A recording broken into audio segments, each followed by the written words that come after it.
Can the Hokies go on the road and get an upset in Tallahassee? Or will Coach Mike Norvell's Seminoles get one step closer to going bowling? Can Mike Young and company continue to catch the eye of the college basketball world? After outscoring their opponents 164 to 104, is Megan Duffy's crew able to keep their foot on the gas through November? From hoops to pigskins, we're here to break it down all week during this edition of 3304 Sports Crossover Show. Hello, and welcome to the lovely Center of the Arts studio. I'm Haden Tolbert. And I'm Connor Arthur. Well, we are 11 weeks through the college football season, and ACC madness was right in our hands. Isn't that right?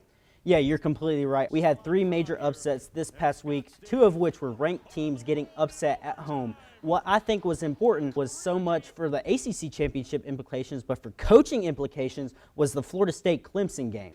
Both teams having disappointing years and the hot seat of both coaches getting warmer by the week, it was a matchup that both teams needed to win. We start on the first drive of the game, Cade Klubnik slicing and dicing as he runs in for the touchdown.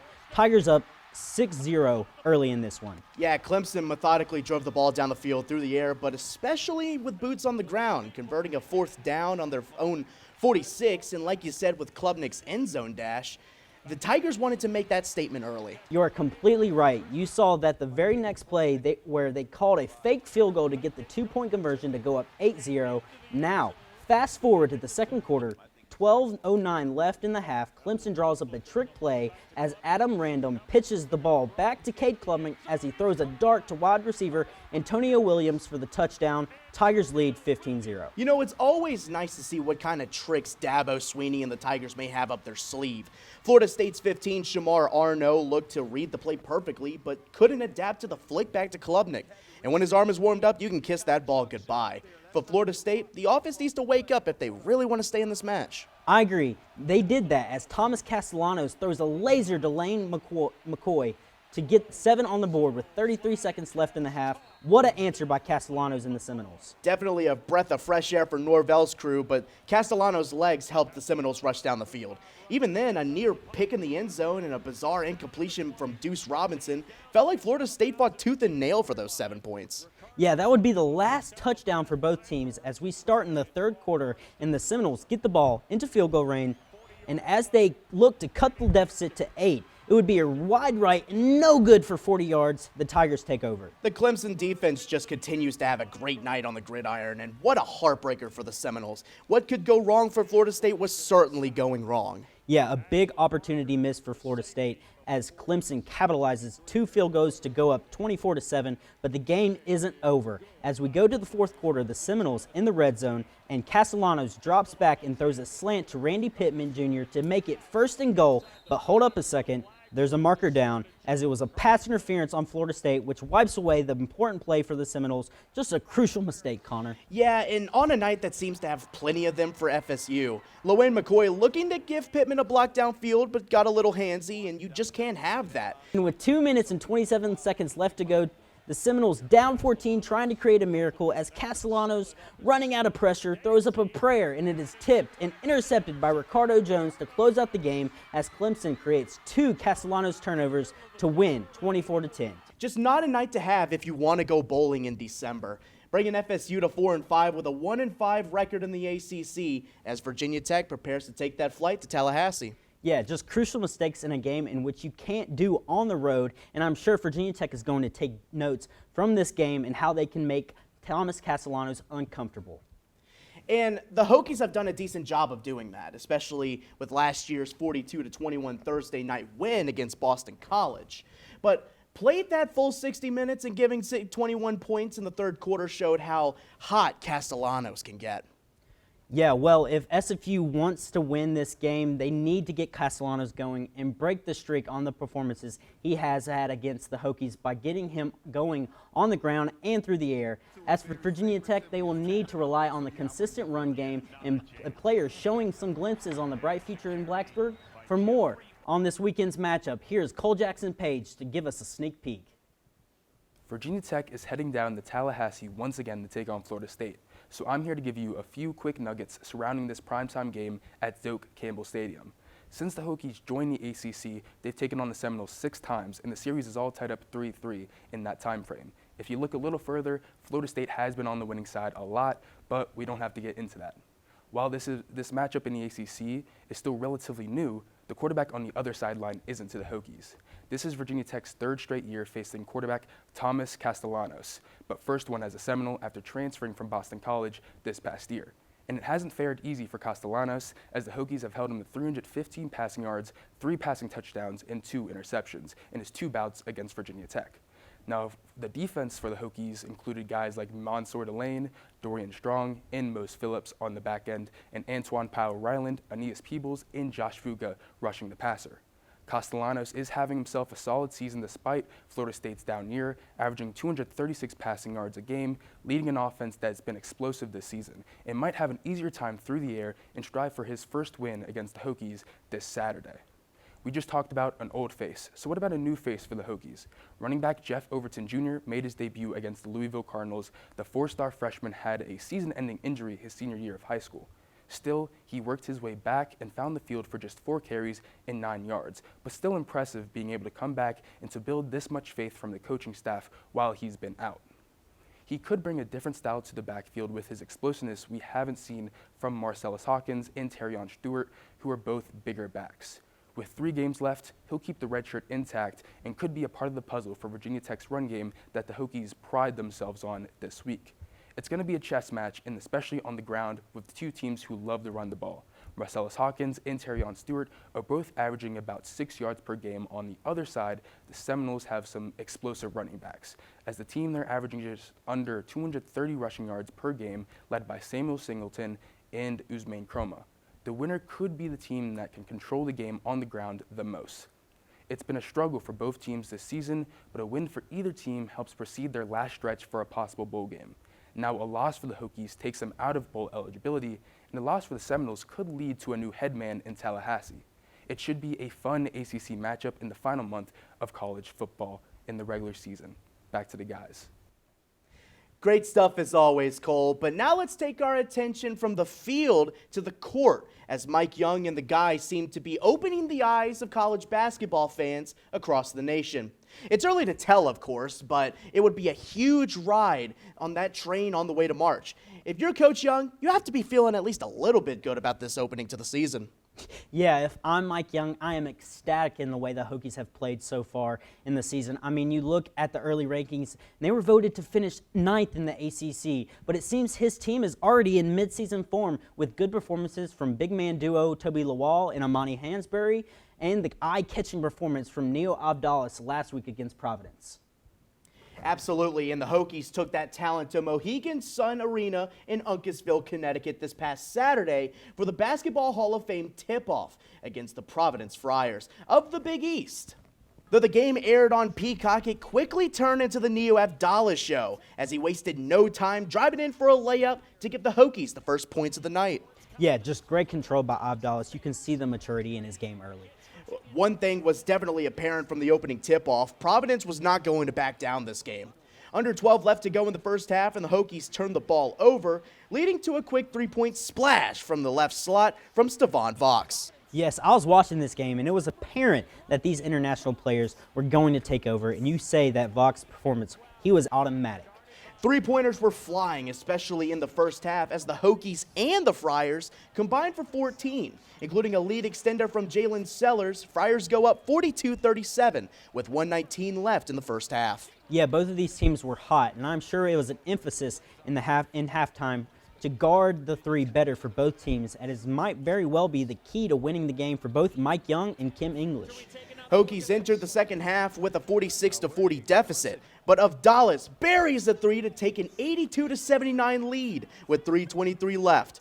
Friars in fast break mode to take back the lead, tied at 84, gets stood up by, you guessed it, Neo Abdallah with a 1:28 left. Yeah, just all-around good performance on both sides of the floor from Neo. You can tell by the experience he had overseas that he's just intelligent defensively.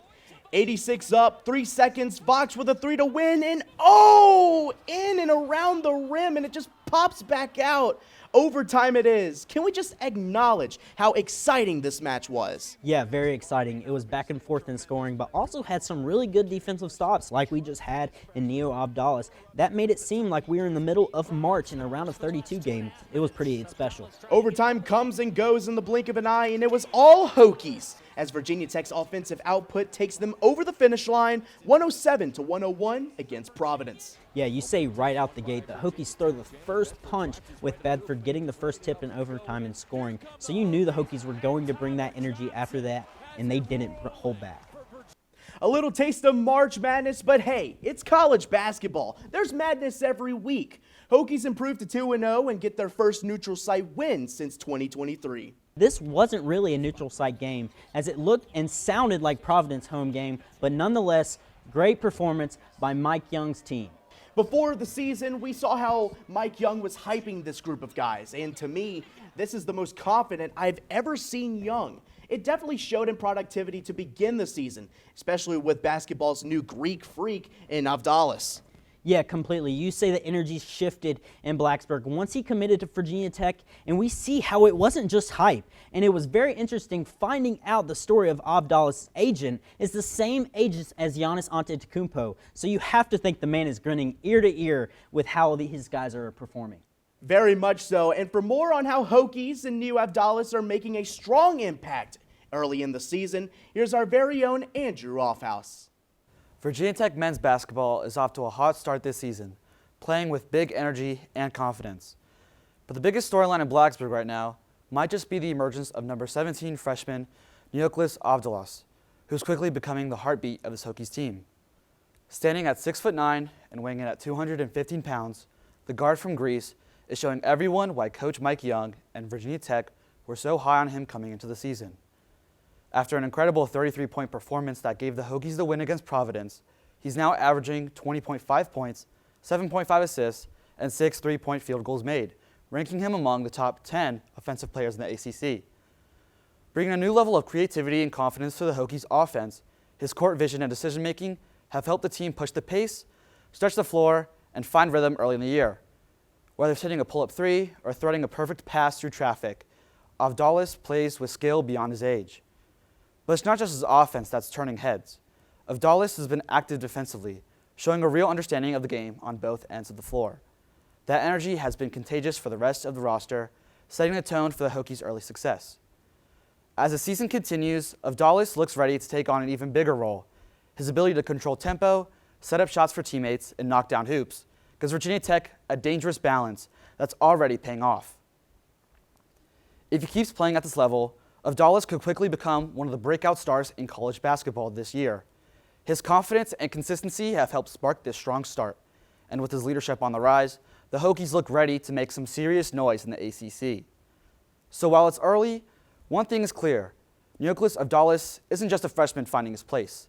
He's already leading the charge for a Virginia Tech team with its sights set on something special. Thanks, Andrew. Well, it wasn't just the men's team performing well on the hardwood, as it was the women's team that was also doing very well so far this season, once you say that, Connor. Absolutely. And starting her second season in college basketball, especially for Virginia Tech, it's Coach Megan Duffy. The Hokies are looking to bounce back from last year's little hiccups, going 19-13, which included losses like Georgia Tech in the first round of the ACC tournament and Texas Tech in the second round of the NIT. And so a good November could send a message to everyone in the Atlantic Coast Conference. Yeah, looking to go 2-0 at home, the Hokies took on Loyola Maryland, who's only dropped 26 points in their first game of the season, so definitely trying to get going early. First play of the game, Carly Wenzel gets the steal and throws an outlet pass to Mackenzie Nelson for the quick two. Great pace by the Hokies very early in this one. A solid statement from the Hokies to start off. Just great shutdown defense, leading to a great pass from Wenzel to Nelson to get the two. Yeah, fast forward to the Hokies, down 10-6. Carly Wenzel gets the ball in the left wing and nails a deep three. That was all the way in my backyard. Again, late in the first quarter, Carly Wenzel with a corner three and drills it, tied 14-all. Yeah, the redshirt junior from San Antonio is certainly a strong team player and a leader. Once she can get that spark from beyond the arc, it's hard to cool her off. Yeah, all right, head to the third quarter. Hokies up 44-30, and great ball movement by the Hokies, and Karis Baker gets an easy one. Just great communication and coordination from the Hokies. Here's another. As an inbound play from the baseline, Wenzel cuts and gets the tough bucket. Once again, have a night, Carly Wenzel. What did I tell you? Those hands are on fire. She looked to be a lot more comfortable since last season. Now, hold on a second. The Greyhounds looking to get within 10, but that's too close for the likings of Samira Suffren as she steals it late to get the quick bucket, and the Hokies take it 64-48, and it was a good performance by Wenzel, having 18 points and 6 rebounds, and Virginia Tech had 16 assists on its 12 made shots, so great ball movement from Coach Duffy's team. A solid performance from the Hokies, Haden, and Karis Baker was also getting some buckets with 17 points and 6 rebounds, 2 blocks as well. Virginia Tech felt like they got snubbed last year to make the NCAA tournament. What do they need to do to not let that happen again? Hold on to that ball. Treat those hands as if they're made of glue, folks. Turnovers have hurt the Hokies the majority of last season, averaging 15.2 per game, which Coach Duffy wasn't the biggest fan of. From what we've seen this season so far, ball handling has improved tremendously. Yeah, definitely an important piece for the Hokies' success. Well, the Hokies are off to a good start, and I am sure Megan Duffy and company want to keep their foot on the gas when entering Power 4 play and the start of ACC play. With more on Megan Duffy and the team's success, here's Kayla Bogdan.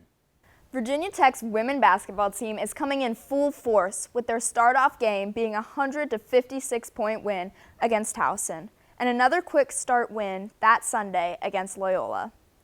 The Hokies are showing lots of promise heading into their second season with head coach Megan Duffy and the return of Virginia Tech legend Elizabeth Kitley as assistant to head coach external operations. The up-and-coming team is comprised of 3 transfer students, 4 freshmen, and 6 returners, all with impressive backgrounds. The 4 freshmen, Kate Sears, Anaya Trent, Spella Retzel, and Amani Jenkins, are remarkable, and I'm sure we'll get plenty more chances to see what they have to bring to the team this season in upcoming games.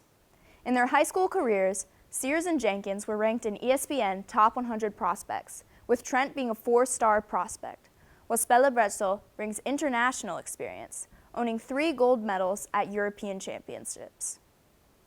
With Duffy here for her second season with the Hokies and Kitley returning onto staff since graduating after the 2023 Final Four, Hokie fans are guaranteed a promising season with a strong return both on and off the bench.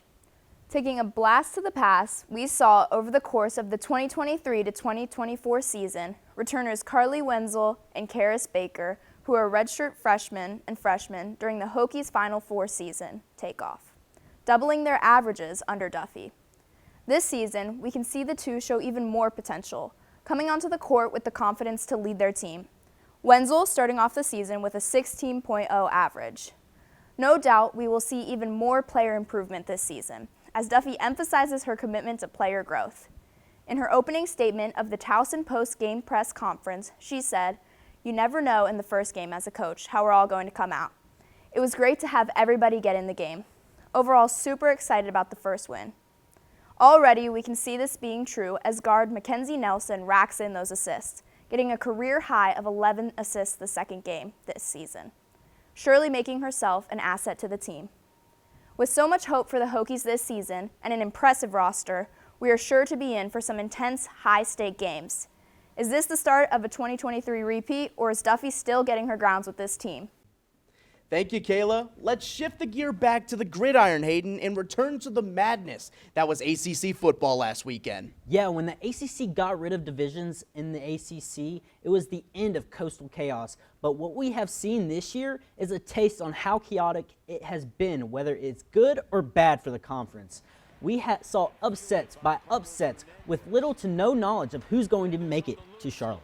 And we still don't really know who is going to make it to Bank of America Stadium in December. With UVA and Louisville losing last weekend to the hands of Wake Forest and Cal, 4 teams are currently fighting for that 1 and 2 spot. Standing at 5-1, it's Georgia Tech, UVA, SMU, and Pitt. But let's look at some of the matches going on this weekend. Starting under Friday Night Lights as Clemson takes on the road trip to battle Jeff Brom and the Louisville Cardinals. Yeah, I think this is a huge matchup for both teams. You have Clemson who is having an off year, and really the tenure of Dabo Swinney is in question, so a big game for them and their future. And you have Louisville with Jeff Brom, and a team have a chance to be one, if not the only team in the playoffs, so very important game for the Cards. Clemson's kind of in that same boat as FSU in the sense that they're both trying to make it to the postseason. But like you said, Hayden, this is an important game for the Cardinals.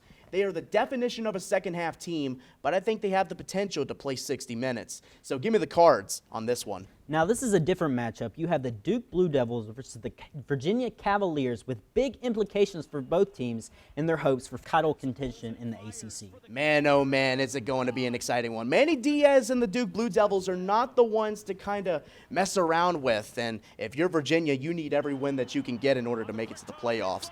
With Chandler Morris hopefully getting back into the saddle, give me UVA to win this one. Well, I'm going to have to disagree with you right here. I got the Duke Blue Devils in this one. I mean, you know, the offense is hungry for a good game after last week in the upset against UConn. And you know you have the Cavaliers who are struggling offensively. They lost Chandler Morris last week, and you don't know if he's going to come back this weekend. But you have to think the Duke offense, it will be too much for the Virginia defense. I have Duke taking this one at home. Another matchup coming into the books, and it's college game day this weekend. It's Notre Dame versus Pitt.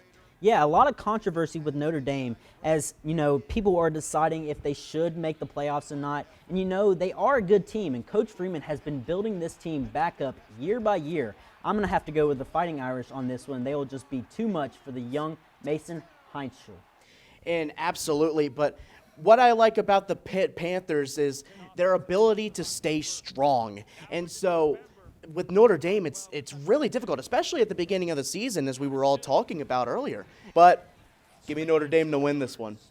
All righty, well, last matchup, we have Virginia Tech going down to Tallahassee Saturday for a 7 p.m. kickoff, and a game that's important for reasons more than just on the field. Yeah, absolutely. This is a huge match for FSU and a huge match for Virginia Tech as well. Having FSU this weekend, Miami next weekend, and then going to Charlottesville the weekend after.